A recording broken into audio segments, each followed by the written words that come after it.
नमस्कार दोस्तों, स्वागत है आप सभी का इस वीडियो में। दोस्तों, आज हम बात करेंगे एनीमिया के बारे में। दोस्तों, एनीमिया क्यों होता है, इसका क्या कारण होता है, एनीमिया के लक्षण क्या क्या होते हैं, यदि आपको एनीमिया है तो आप किस प्रकार का आहार लेकर एनीमिया को ख़त्म कर सकते हैं, आज हम इस वीडियो में इस बारे में चर्चा करेंगे। तो चलिए शुरू करते हैं आज का यह टॉपिक। सबसे पहले एनीमिया क्या है। जब हमारे शरीर में लोह तत्व की कमी हो जाती है, जिसे हम आयरन कहते हैं, जब हमारे शरीर में इस आयरन की कमी हो जाती है तो इस आयरन की कमी के कारण हीमोग्लोबिन की भी कमी हो जाती है। दोस्तों, हीमोग्लोबिन के बारे में मैंने पिछले वीडियो में विस्तार से बताया था कि हीमोग्लोबिन क्या होता है और इसका हमारे शरीर में क्या कार्य होता है। इसके लिए आप मेरा पुराना वीडियो भी देख सकते हैं। तो दोस्तों, इस हीमोग्लोबिन की कमी के कारण ऑक्सीजन को शरीर के सभी अंगों तक नहीं पहुंचाया जा सकता है, जिसके कारण एनीमिया होता है।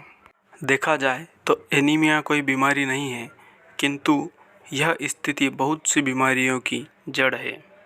एनीमिया जीवन में बदलाव तथा आहार संबंधी आदतों के कारण होता है।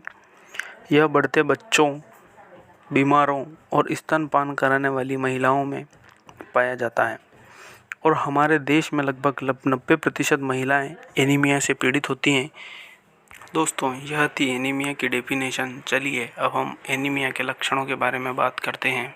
यदि एनीमिया के सामान्य लक्षणों की बात करें तो एनीमिया के लक्षणों में आंखें पीली हो जाना, शरीर में कमजोरी तथा थकावट का लगातार बना रहना, नाखून तथा त्वचा का पीला हो जाना, लेट कर उठने पर आंखों के सामने अंधेरा छाना तथा हृदय की धड़कन का असामान्य तेज होना, यह सभी एनीमिया के लक्षणों में शामिल होता है।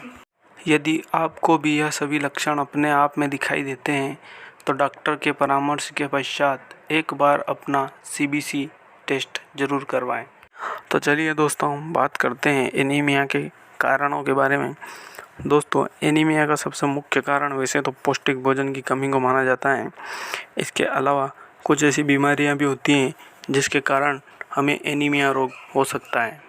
दोस्तों, सबसे पहला कारण है किडनी में कैंसर। यदि किसी व्यक्ति को किडनी में कैंसर होता है तो वह व्यक्ति एनीमिया का शिकार हो सकता है। एनीमिया का दूसरा कारण है अल्पाहार या कुपोषण। दोस्तों, रेड ब्लड सेल्स के निर्माण में बहुत से विटामिन और मिनरल्स की ज़रूरत होती है। यदि हमारा आहार सही नहीं होता है तो इन विटामिन और मिनरल्स के न मिलने पर खून बनने की प्रक्रिया में कमी हो जाती है। इसके फलस्वरूप हीमोग्लोबिन भी कम बनता है और व्यक्ति एनीमिया का शिकार हो जाता है। एनीमिया में लाल रक्त कणिकाओं का आकार बदल जाता है। एनीमिया लगातार होने वाले रक्त स्त्राव के कारण भी हो जाता है, जैसे माहवारी में होने वाले अत्यधिक स्त्राव से, घाव के स्त्राव से तथा अल्सर से। इस प्रकार धीरे धीरे लगातार खून रिसने से एनीमिया हो जाता है। कुछ दवाओं के दुष्प्रभाव के कारण अस्थि मज्जा बुरी तरह से प्रभावित हो जाता है, जिसके कारण लाल रक्त कणिकाओं का निर्माण नहीं हो पाता। इस वजह से भी व्यक्ति एनीमिया का शिकार हो जाता है। एनीमिया होने के मुख्य कारणों में अगला नंबर हीमोलिटिक एनीमिया का आता है। इस एनीमिया में रेड ब्लड सेल्स पूरी तरह से नष्ट हो जाती हैं, इसलिए इसे हीमोलिटिक एनीमिया कहते हैं। साथ ही विटामिन B12 की कमी तथा लंबे समय तक किसी व्यक्ति के बीमार रहने पर भी वह एनीमिया का शिकार हो जाता है। यदि एनीमिया होने के मुख्य कारणों की बात की जाए तो यह दवाओं का दुष्प्रभाव, थायराइड समस्या, कैंसर, TB इत्यादि होती हैं। दोस्तों, अब बारी आती है एनीमिया के उपचार की। सामान्य तौर पर इसका उपचार पौष्टिक आहार लेकर भी किया जा सकता है, क्योंकि अधिकतर मामलों में देखा गया है कि एनीमिया को पौष्टिक आहार लेकर समाप्त किया जा सकता है।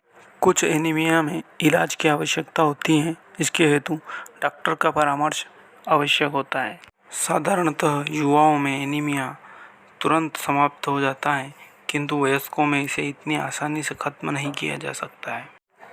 यदि आप अपने खाने पीने में मेथी, चुकंदर, हरी सब्जियां, साथ ही दूध को शामिल करते हैं तो यह एनीमिया को खत्म करने में काफ़ी फायदेमंद होते हैं। इनके साथ ही आप सूखे मेवे, खजूर, बादाम तथा किशमिश का भी प्रयोग कर सकते हैं। यदि हम पालक की बात करें तो पालक में भरपूर मात्रा में आयरन होता है। इसके अलावा यह विटामिन B12 का भी एक अच्छा स्रोत माना जाता है। पालक शरीर में हुई खून की कमी को पूरा कर सकता है। पालक के बाद आता है अनार।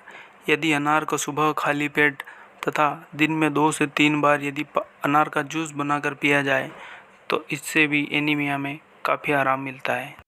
अनार के अलावा आप एनीमिया को दूर करने के लिए चुकंदर को सलाद अथवा सब्जी अथवा जूस के रूप में भी ले सकते हैं। दोस्तों, इन सभी चीज़ों को अपने आहार में शामिल करके आप एनीमिया से छुटकारा पा सकते हैं। साथ ही आज के वीडियो में बस इतना ही। यदि आपको वीडियो पसंद आया हो तो वीडियो को लाइक और चैनल को सब्सक्राइब जरूर कर दीजिएगा।